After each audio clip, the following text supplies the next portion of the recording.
Hello and welcome from us. This week here in the capital, we've learned there's set to be a big rollout of body-worn cameras in London's police force. Can it provide reassurance for the public and police officers alike?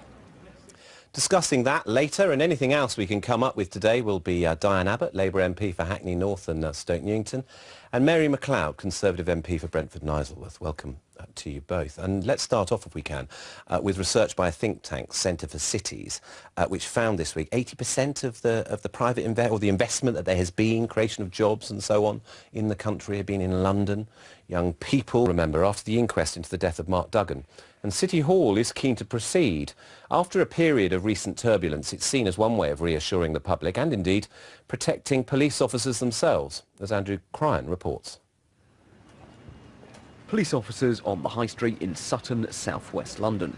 For over a year, they've been equipped with body-worn cameras, giving them the ability to film crime in high definition as and when it happens. They say that a picture paints 1,000 words. When we're dealing with that incident, yes, obviously officers can go back to the police station and write notes, but actually it really does capture the sort of high intensity of some of the incidents we have to deal with. According to this pub manager, the technology has improved the High Street. As soon as the camera comes on, you see people's attitudes just change completely. The mayor is also a fan and saw the equipment in Sutton for himself back in December. I think it's massively beneficial for the criminal justice system to have real-time evidence about what has actually happened. So 1, 2, 3... City Hall sources have told this programme that the mayor will be authorising the world's largest this spring. The way London is policed could change forever. Details are thin on the ground, but there are already arguments about whether this new technology should be used in the same way that it is at the moment in Sutton. Now, officers wear these all the time, but they're not always recording. The Home Office only allows police to film when there's a specific incident. And then they just turn them on. But according to some, they should be on all the time that the police interact with the public, not just for specific incidents. Leon Briggs was detained by police in Luton last year. He died in police custody. There are ongoing investigations by the Independent Police Complaints Commission and a coroner into how it happened. His family say police body cameras would give them answers. They do not know why he died. They do not know anything. I need to know. Leon Briggs' partner at a meeting with police last year. Leon's friends, family and other campaigners are now campaigning for what they call Leon's Law. Leon's Law is about the very, very simple proposition that all police officers in all interactions with the public will wear body-worn cameras and they'll be recording during those interactions. Technology really is going to start to hold police to account, but it won't hold police to account if they have the discretion to switch the cameras off when they choose. And last week, Luton Council passed a motion backing these proposals, saying that the Home Office guidelines need to change. There should be a broader guidance to the police about the use of these body cameras, because with the police in total control of when you turn it on and off, then you might find that there is a confrontation and the camera's not on. So while the mayor may be backing the expansion of cameras, exactly how he does it, to what extent, and what lessons he might learn from Luton are not yet clear. Well, when it's clarity we want, we turn to Stephen Greenhouse, Deputy Mayor for Policing. Welcome to you. Good to see you. What is happening with the plans? When? How many officers? Well, the first thing is I would describe this as a pilot. It's the world's largest pilot of a technology that shows a lot of promise. And I visited frontline officers on the Isle of Wight that are all using body cams, and one of the officers said, I'll actually put away my CS gas and keep my body-worn video, because not only can this show transparency between the public and the police, importantly it seems to reduce confrontation, particularly in the nighttime economy. Victims of domestic violence is a much more powerful way of immediately seeing the impact of abuse. And I think in other interactions too, I think it works both ways. We see hopefully a reduction in complaints against the police, but also in how the public interact with the police. And is that the evidence from Sutton as well so far? What is the evidence from Sutton so far? Certainly both around domestic violence and domestic abuse, very helpful, and around the nighttime economy. But that's also amplified on the Isle of Wight and everywhere else. But these are small initiatives. What we're proposing is the largest pilot in the world, and what you have to do is in advance say, define success, define the protocols for switching on and off, and frankly use modern technology to move from the 19th century of a whistle and a pocketbook to the sort of technology that make a difference. So you're saying the largest pilots that a police force anywhere has done. So what are the numbers? Where? How many? What squads? 500 cameras instead of the 70 odd that are in the Met today. Around 8 boroughs. And certainly within territorial policing, that's the local policing in 7 boroughs, and also the Commissioner's made a commitment around firearms officers that respond to incidents. So you're going to be piloting in 8 boroughs, yes. Territorial police officers like the ones we've seen in Sutton. And when's it coming? So this is the plan is to do this at the end of towards the end of March, and I gather one of the boroughs happens to be Hammersmith and Fulham, funnily enough. Right. So 8 boroughs plus the firearms. Actually, what situation are we at with the firearms? And we heard that the Commissioner was committed to doing it at the conclusion of the Duggan trial. When is that going to happen? Well, we've secured the funding from the Home Office for this financial year, which means it starts obviously towards the end of March and you spend it. And then there's clearly we'll roll on that pilot to the next year. The money's in place and we have to go through the approvals process, secure the equipment and begin the work of testing this out properly and rigorously. So 500 cameras. And for how long?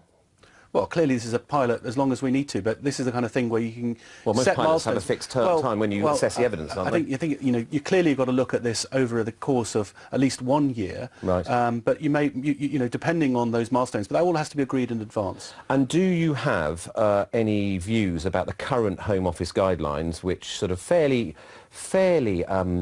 severely restrict when you can switch on or switch off, all the rules around it? Well, I think the issue is not just around what the Home Office prescribe. The issue is how the whole criminal justice system changes itself and adapts to the fact that we are in the digital era. People have camera and we need to ensure that the evidential value of this is captured and that the courts can deal with this and not be restricted by bureaucrats that are essentially... At the moment, do you think the guidelines are need reviewing? I think the whole criminal justice guidelines need to be Do these specific guidelines need to be changed? Well, potentially these specific guidelines need to be reviewed and we can then feedback based on this pilot, but I think worse than that, the evidential value that's sometimes captured can't then be used in the process, in the charging process in the CPS very easily, as I understand it. So you wouldn't have a problem with people with the cameras running all the time? As we learn, we have to ensure that the guidelines move with the latest information that we have, and there's certainly room to improve that. Would you like to see the cameras on all the time?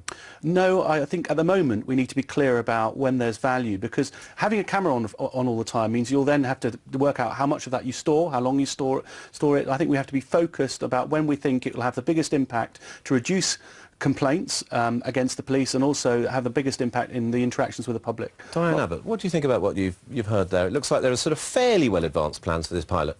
I think it's the way to go. I've been around London politics since the original Brixton riots in the early 80s. And what I know about these incidents is something happens. Somebody dies, somebody's injured, whether it's Cherry Grosh or Cynthia Jarrett in Broadwood Farm or Mark Duggan. And because people don't have information, rumours take off like wildfire. And that's where you have these social conflagrations. I think if you have cameras and there's actual real-time information, you'll have less rumours, you'll have less things blowing up in the community. It has to be the way to go. And I understand your point about not having them filming all the time, but you don't want policemen switching it off at will. So you've got to have a protocol. But it's transparency is the key. Are you saying it should be on all the time? You've got to have a protocol, because I remember someone died. I've had a series of deaths in custody in St Newton Police Station since the late 70s. And one guy died, and they're supposed now to have filming in the custody suites. And I went to see my borough commander and I said, what do the tapes show? He said, oh, the camera was broken. You know, that kind of thing creates distrust. I think you've got to have a protocol. Policemen cannot just switch off the cameras when it suits them. Mary McLeod. I agree with that. I mean, I think what we want are more prosecutions, so if this will help with that, then all the better. And for me, domestic violence is a big issue in West London and Hounslow. It's top of the police agenda. Chiswick was the very first refuge in the world, so we want to absolutely do everything we can to help and support And one of the reasons victims. it appears to be advantageous or proving good here is that people are saying something instantaneously or at the time, which is caught on camera or whatever, which they may subsequently change. But so it's proving a very good evidential initial gathering Yes, tool. and naturally it's got to be dealt with very sensitively, but there are special police officers who deal with domestic violence and domestic abuse cases.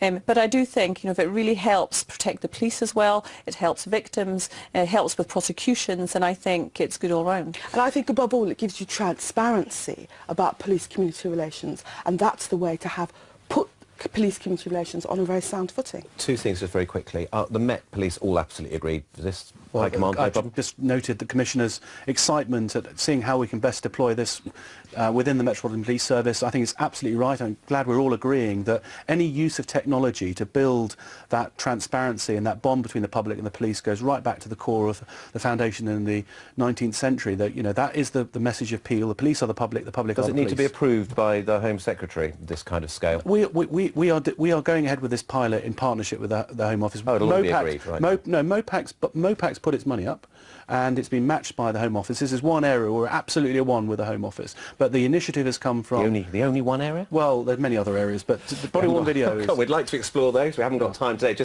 And a last point, so we know we've got it sealed. When's this happening? We're starting the pilot towards the end of March, and it carries on for the next financial year. Brilliant. Well, thanks for coming in. Cheers. Thanks. It's just changed completely. The Mayor is also a fan and saw the equipment in Sutton for himself back in December. I think it's massively beneficial for the criminal justice system to have real-time evidence about what has actually happened. So 1, 2, 3... City Hall sources have told this programme that the Mayor will be authorising the world's largest... To be a big rollout of body-worn cameras in London's police force. Can it provide reassurance for the public and police officers alike? Discussing that later, and anything else we can come up with today will be Diane Abbott, Labour MP for Hackney North and Stoke Newington, and Mary MacLeod, Conservative MP for Brentford and Isleworth. Welcome to you both. And let's start off, if we can, with research by a think tank, Centre for Cities, which found this week 80%...